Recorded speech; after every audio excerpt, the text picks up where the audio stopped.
Hey, it's vlog day 565. Beaver County man is being held for murder and more labor.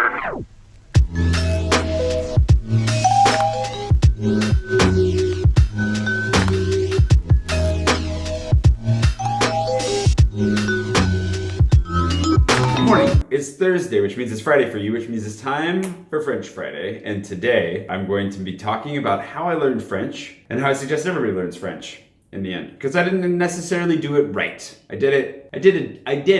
There are better ways to do it than the way I did it. And cheaper ways to do it than the way I did it. We'll get to that. But in the meantime, I've got to get down to the Peloton to start working. And also, secret mission number one? This is secret mission number one will be revealed today. Well, if everything goes well, it should be revealed today. But it's Natasha's birthday present, and I think you're gonna like it. I think we're all gonna like it a lot. So without further ado, then let's go.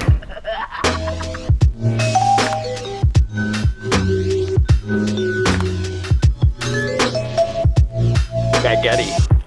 I don't know why, but as a kid, I always wanted to learn French. I think we all want to learn a foreign language. Maybe not all of us, but we at least like the idea, right? It's kind of like learning a secret code. You'll be able to communicate with people that your friends won't be able to understand. That kind of stuff. I don't know. I thought it was cool. So in middle school, when they tried to teach us Spanish, I refused. You could take like 2 years of middle school Spanish and then only have to take 1 year of high school Spanish, which sounds pretty great, I guess, if you want to be sort of efficient about it. Well, it saves you a year in high school. The point was that they decided to test out this whole thing where they actually started interrupting our art class once a week to do Spanish lessons. I remember being so upset by that because, for one, I loved art class. Don't bother me in the middle of art. I'm drawing right now, lady. Two, I didn't want to learn Spanish. I do now. And I wish I'd learned it. That was a poor choice, but for whatever reason, I just wanted to learn French. The whole time. That's all I wanted to learn. So I held out. And when high school started, I started taking French. I took all 4 years of high school French. The first year was with this lady who was a new French teacher who was better suited to teach at the university, which she eventually would do. She ended up moving on to the university and did very well there. The lady that I loved, Madame Neal, she was my teacher for the following 3 years of high school French, and she was amazing. You guys have met Jenica, my friend who visited here not so long ago, and then who I saw in Portland as well. That's where Jenica and I became friends, was in French class. We did all sorts of ridiculous things. She and I would get into competitions, including like who could gross who out the most. That kind of stuff. We caused a couple disruptions, but French class was pretty fun. I mean, it was hard work, and I didn't like the hard work part, and I always felt like I never knew enough. I still don't know enough. But aside from those moments, I really enjoyed French, and that's also where I developed a huge crush on the French accent because we listened to The Petit Prince in audiobook. And oh man, I fell in love with that narrator after like chapter 1. I was like, oh, she's so beautiful. I don't know what she looks like. She's probably like 60 years old, but that accent and her voice, whoa.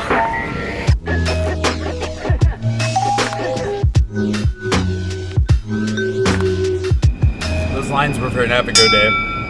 Everybody's having to top up their Navigo card. I did mine like yesterday, so 2 days ago, so I wouldn't get caught by that.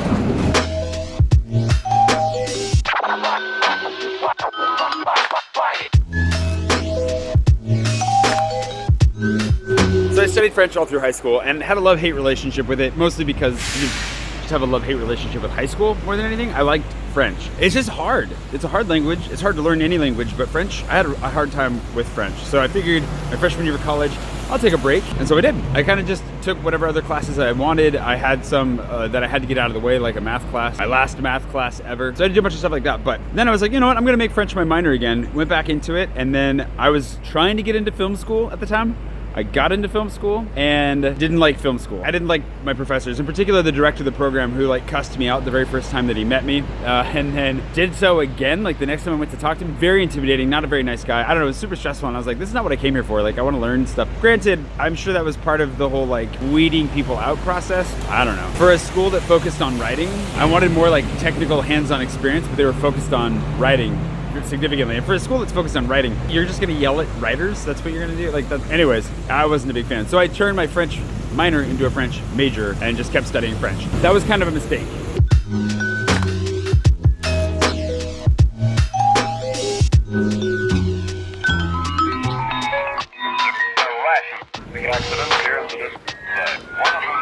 Gustav. Hi, buddy.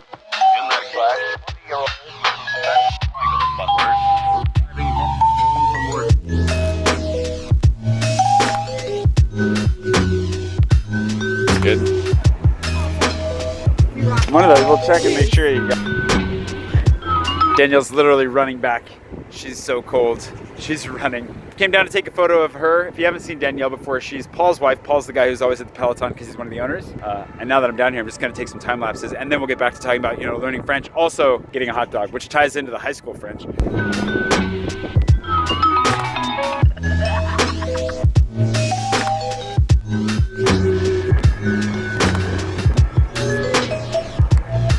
The reason I said that it was a mistake to be a French major was because you really don't need one. It's not a useful major unless you're gonna, it's useful to be able to speak the language, don't get me wrong, but I really don't think you need 4 years of college education to speak the language. It's completely unnecessary unless you're going to like a really good school somewhere where you get to use French all the time. I went to Eastern Washington University, not a bad school, but all the French I did was like an hour or two a day, maybe. Seriously, cops on the islands don't need your sirens. There's nobody around. And I also feeling like I probably should have that microphone. I brought it with me and then I left it in the Peloton. Anyways, it would be more useful to have that hour or two of instruction every day and then go use French out and about than to be in Eastern Washington where literally nobody speaks French and never use it. So that's kind of where that comes in for me. This is where we get to the advice portion of the column on how to go about learning French and how to become fluent, because I think there's a right way to do it and a really difficult way to do it. Not a wrong way to do it necessarily, but a less useful way to do it.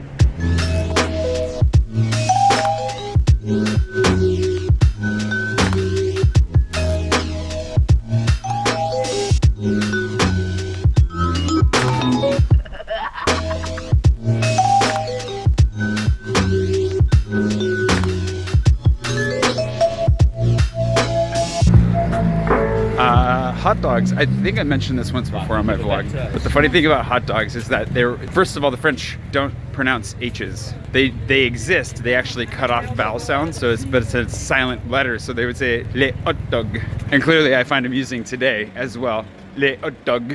So aside from les hot dog, anyways, we don't have to get into how to speak French right now. But in high school, I thought the French must love hot dogs because, it was in all of our textbooks and it's just something that stuck with me. And no, not really, they don't. And I'm not a huge hot dog fan myself.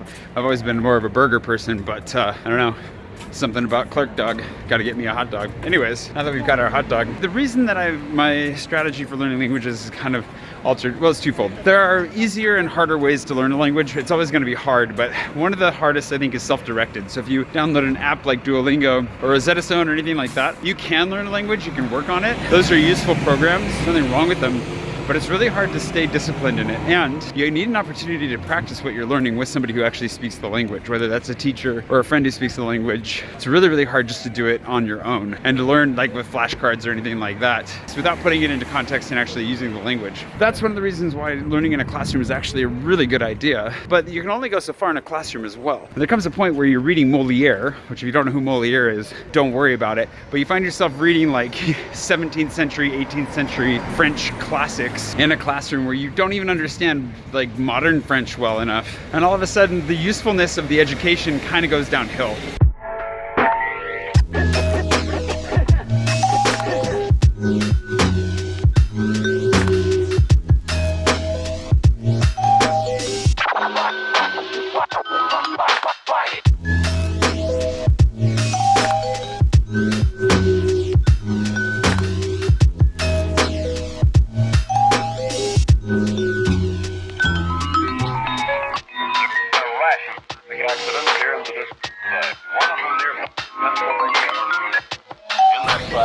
It's been thoroughly decorated. I'm off to meet Natasha now. Her birthday was a few days ago, but it's time to get her present. We haven't celebrated it yet, but I'm gonna go ahead and give this to her now. Secret mission number 1, I think you're gonna like the results. Anyways, ideally, I think that classes are a good way to go, and college classes are not bad, but I minored in German. And remember that I'd taken French for 4 years in high school before taking it in college, and it was just kind of miserable. I took it 3 years in college, and after about the first year of it in college, it was just like, blech. Didn't really seem to go anywhere. The material got more advanced, but my ability, I don't feel like really progressed that much because I needed to be using it in real contexts and not just sitting in a sterile classroom reading old literature. It's not the best way to learn a language. German, on the other hand, I started from scratch. And I would argue that within 2 years of learning German, pretty much caught up to my level in French. That's all it took. 2 years of German at the college level, and I was doing really well. And if I'd have moved to Germany, I'm pretty sure that I would have attained fluency just as quickly as I wound up attaining fluency in French. And that right there is the trick, actually going to the country in question.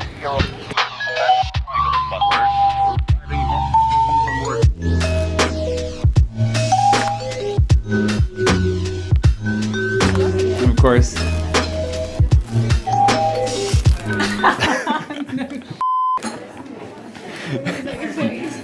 She asked for it. I was like, oh, I'm going to jump over your face. You specifically said that's what I want for my birthday. That is actually what I said. That is specifically what you said. Nice jumper. It's in a party. This is the best thing I've ever seen. I like putting it on the right way. So when I was asking you about sizes, Oh, for your sister. Yep. You are so sneaky. yep, because they didn't have the smallest size, so it's like they didn't have the right size. So then I was like, well, hopefully larger is better. I figured it'd be comfortable at least. Like petite, medium. Mm-hmm. It's really nice. Oh yeah. Oh, it fits perfect. Oh my god, I'm like a It looks great. Of course. Yeah, of course. You look great, yeah.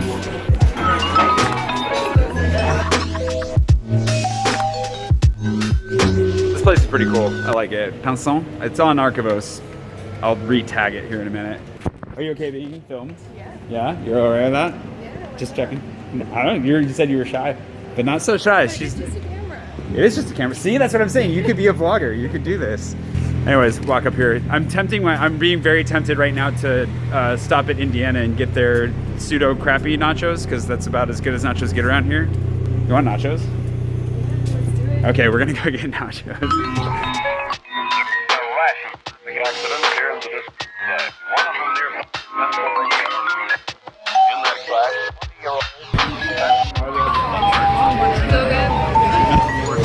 This is Rena, by the way. I don't think I ever introduced you. What was your final verdict? Better than expected, Better than expected? but not spicy enough. No, not nearly enough. It is France. Oh yeah, I haven't finished my story about learning French yet. We're getting close, but one thing that you need to learn about the French, if you didn't know this, if you like spicy food, you're not gonna get it here, pretty much ever. If they'd had jalapenos, those would have been right middle mediocre, right middle of the road. So yeah, better than last time.